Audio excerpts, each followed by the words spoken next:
Pagkakataon, arangkada na naman tong physical agility sa talaga ng mga hindi natin alam kung naghanda sila o nakapaganda. Sa assessment mo, sir, ano yung kabuuan, nung regular quota na may ganda ba sila o paano ba, sir? So far, tingin ko maganda. Kasi ang ating ang bumabagsak ko konti lang. Ibig sabihin, yung nasa regular quota, mukhang patibayan to hanggang neuro at saka medical. Mukhang naghanda naman. Sir, baka may mensahe ka doon sa mga nag-fail naman na huwag mawala ng pag-asa na tuloy-tuloy lang, sir, ang pag-apply hanggang sa maabot yung pangarap nila, sir. Of course, yes. Unang-una, Mau, ang inaano natin dito sa medical. Kasi ito yung key eh.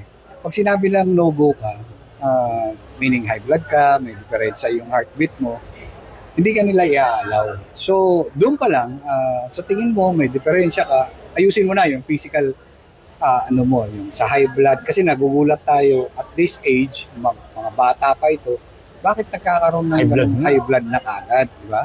Kung makikita mo sa likod natin, this side, yan, high blood yan. So, kailangan nito adjusted ng mga bata sa kinakain. So, sir, sa assessment mo, sir, saan madalas nag-fail yung ating mga police applicants kaya hindi nakakapasa, sir, sa BMI at lalo na rin, sir, sa physical agility, sir? Yung unang assessment ko dyan, yung BMI kasi will measure yung index ng katawan mo. Ibig sabihin, qualified ka ba o hindi? Mayroon tayong weight limitation, height limitation.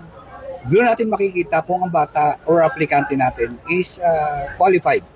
No, pagdating sa agility, tinitest natin ito. Ito sinasabi natin, pre-assessment ito. Kasi alam mo naman pagdating nyo sa training, mas grabe ang takbuhan dyan. Mas grabe ang, sa tanghaling tapat pa, sir. Tanghaling tapat, pinapatakbo.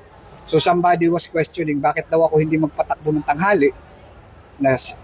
Kailangan naman ng mga bata. Pre-assessment pa lang naman to eh. So titingnan natin yung mga bata. Kasi it does not mean na pag ang bata ay nakapasok na sa training, pulis na kaagad siya. Hindi pa naman yan. Kasi pwedeng doon pa lang, marami nga tayong quitters dyan na nasa loob na.